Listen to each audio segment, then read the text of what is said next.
రాష్ట్రంలో ప్రభుత్వం నిర్లక్ష్యం, కాలువల నిర్వహణ లేక ముంపు సమస్య, పెట్టుబడి పెరిగిపోవడం, మద్దతు ధర ఇవ్వకపోవడం, పంటలు వేయలేదు. దాదాపు 13 మండలాల్లో పక్క నియోజకవర్గంతో సహా అమలాపురంతో సహా క్రాప్ హాలిడే ప్రకటించారు. రైతులు నాకు చెప్పింది ఒకటే, మాకు ఎకరానికి 25,000 నష్టం కలుగుతా ఉంది. అదే కౌలు రైతు అయితే 45 నుంచి 50,000 నష్టం కలుగుతా ఉంది. రైతు భరోసా కేంద్రాల ద్వారా అమ్ముకోవాలంటే 1,00,000 నిబంధనలు పెడతా ఉన్నారు. అమ్మినా సకాలంలోకి డబ్బులు రావడం లేదు. కౌలు రైతులకి గుర్తింపు కార్డులు అందించడం లేదు. పంట కాలువలు పూడికలు తీయించడం కానీ, మరమ్మతులు చేయించడం కానీ, ఏటిగట్లు పటిష్టపరచాలి, ఇవేమీ చేయట్లేదు. తొలకరి పంట సమయంలో భారీ వర్షాలు, విపత్తుల వల్ల పంట నష్టం కలుగుతా ఉంది. ధాన్యం రంగు మారుతా ఉంది. ఇది మా దృష్టికి తీసుకొచ్చిన సమస్య. కాలువ గట్లే డంపింగ్ యార్డులు, ప్రతి పంచాయతీల్లో ఉన్న చెత్తంతా తీసుకెళ్లి కాలువ గట్ల మీద, గోదావరి గట్ల మీద పోస్తుంటే దాంతో కాలువలు, నదులు కూడా కలుషితం అవుతా ఉన్నాయి. డ్రైనేజ్ కాలువల్లో కూడా పూడుకులు తీలేక మొత్తం మురుగునీరు వచ్చేసి కుళ్ళిపోతా ఉంది పంట. ఇవన్నీ చెప్తా ఉన్నారు. పంట కాలువల నిర్వహణ లేదు. దీని గురించి అధికారులకు శ్రద్ధ లేదు, ప్రభుత్వానికి శ్రద్ధ లేదు, ఉన్న ఎమ్మెల్యేకి శ్రద్ధ లేదంటే ఆ రోజు నేను ఒకటే మాట చెప్పాను. నేను 3.5 ఎకరాలు మాకు చిన్న వ్యవసాయ భూమి ఉండేది మొగల్తూరులో. ఒక్కొక్క సెంటు 2 సెంట్లు మనకి ఆర్థిక ఇబ్బందులు వచ్చినప్పుడల్లా పెళ్లిళ్ళు చేయాలన్నా చిన్నమ్మలకి అమ్ముకుంటా వచ్చాం. ఒక రైతు కష్టం నాకు తెలుసు. అందుకనే రైతాంగానికి నేను మాటిస్తున్నాను, వచ్చిన సంవత్సరం లోపే నేను మీకు ఏమైతే సమస్యలు ఉన్నాయో, గిట్టుబాటు ధర కానీ, సాగునీటి సమస్య కానీ, ఇవన్నీ నేను ముందుండి నేను మీకు మాటిస్తున్నాను. కోనసీమ రైతాంగానికి రైతు బిడ్డగా నేను మాటిస్తున్నాను. పిఠాపురం నుంచి పోటీ చేస్తున్నాను. మీకు అందుబాటులో ఉంటాను, మీకు అందుబాటులో ఉండేవాడిని, మీకు అందుబాటులో ఉంటాను. ప్రతి సమస్యకి నేను క్షేత్రస్థాయి పరిశీలన నేను చేస్తాను.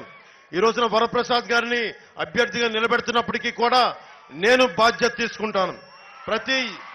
నేను వస్తాను. నేను కోరుకునేదల్లా ఇక్కడున్న అశేష నా అభిమానాలని, యువకుల్ని అందరినీ కూడా నేను ఒకటే కోరుకుంటున్నా, నాకు సమస్యలు తీర్చే సమయం ఇవ్వండి. ఫోటోలకి మీద పడ్డా, లేదంటే నన్ను వెళ్ళనివ్వకపోయినా క్షేత్రస్థాయి నాకు పర్యటన చేయాలంటే మీద పడితే నేను సమస్యల్ని నేను తీర్చలేను. నేను కోరుకునేది అదొక్కటే. రైతాంగం కోసం నేను వచ్చినప్పుడు, ఒక సమస్య కోసం నేను వచ్చినప్పుడు నాకు సమస్యని పరిశీలించే అవకాశం కల్పిస్తే నేను అన్నీ వదిలి వచ్చిన వాడిని.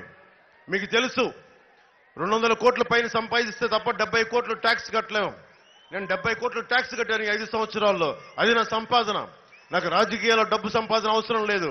కానీ మీ కష్టాలను తీర్చడానికి మీకు ఇంట్లో ఒకటిగా నేను ఈ రోజు రాజకీయాల్లోకి వచ్చాను.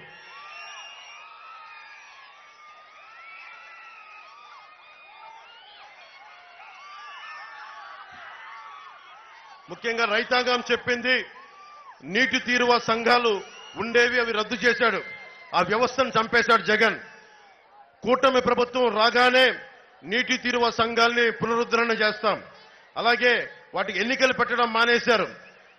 సంఘాలన్నీ కలిపి పూడికలు, కాలువలు, మరమ్మతులన్నీ చేసేవారు. గ్రామ సభలను పెట్టుకొని ఏ కాలువలకు ఏమేం చేయాలో నిర్ణయించుకునేవాళ్ళు.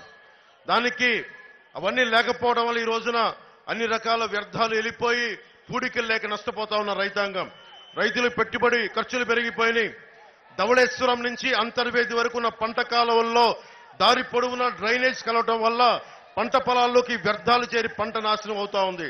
దిగుబడులు తగ్గిపోయాయి. నేను ఆ నీటి తీరువ సంఘాలని పునరుద్ధరణ చేసి ఆ జరుగుతున్న నష్టాన్ని మేము కట్టడి చేస్తాం. మద్దతు ధర ఇప్పించే బాధ్యత జనసేన, టీడీపీ, భారతీయ జనతా పార్టీ ప్రభుత్వం తీసుకుంటుంది.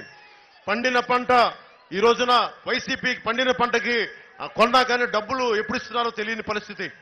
మేము మీకు సకాలంలో అందించే పరిస్థితి మేము తీసుకొస్తాం. జగన్ వచ్చాక దాదాపు 20,000 ఎకరాల్లో క్రాప్ హాలిడే ప్రకటించారు. క్రాప్ హాలిడే ప్రకటించడం అంటే సమ్మె చేయటం. రైతు అన్నం పెట్టే రైతు సమ్మె చేస్తే మన చేతుల్లోకి, మన ప్లేట్లోకి ముద్ద రాదు. అలాంటి రైతు కష్టానికి కూర్చొని రావాల్సిన ఎమ్మెల్యేలు ఒక్కళ్ళు రాలా. ఇక్కడ కూర్చున్న రాపాక 5 ఎకరాల్లో, రాపాక వరప్రసాద్ గారు 5 ఎకరాల్లో ఇల్లు కట్టుకున్నాడు. కానీ కోనసీమ రైతాంగానికి కన్నీళ్లు తోడటానికి మనసు రాలా. అలాగే కోఆపరేటివ్ సెక్టర్, ముఖ్యంగా రైతులకి వ్యవసాయ రుణాలు ఇచ్చే కోఆపరేటివ్ సెక్టార్ ని సంపూర్ణంగా చంపేశారు, నిర్వీర్యం చేశారు, భ్రష్టు పట్టించారు. ఒకప్పుడు దాతలను చైర్మన్ గా డైరెక్టర్లుగా ఎన్నుకునేవాళ్ళు.